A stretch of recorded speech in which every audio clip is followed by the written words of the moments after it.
System ব্যাচের এই মামারা ধরে নিয়ে আসছে যে বাবা পাখি বিক্রি করতেছে ইনস্টাগ্রামটা রাখতে 3টা পাখি ছেড়ে দিচ্ছে। এখন নিয়ম হইল গিয়া মামা 1 মিনিট ভাই উনি হইল গিয়া পাখি ছাড়ার নিয়ম হইল গিয়া আগে কিনা তারপর ছেড়ে দিই। উনি পুলিশে মামলা কইরা পুলিশের কাছে নিয়ে পুলিশ যদি ওইভাবে রাইট বা কোর্টে যদি মামলা দেয় তাইলে গিয়া উনি পাখি ছাড়তে পারবে। উনি নিজ হাতে কোন সাহস এই জায়গা থেকে আপনি জিজ্ঞেস করেন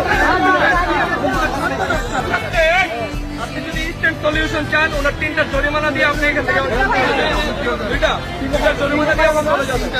আর যদি বড় করতে চান তাহলে কোর্টটা মানুষজন ডাক দেন এটা বড় করেন নাইলে প্রশাসন আছে প্রশাসনের কাছে আপনি নিয়ে যাবেন।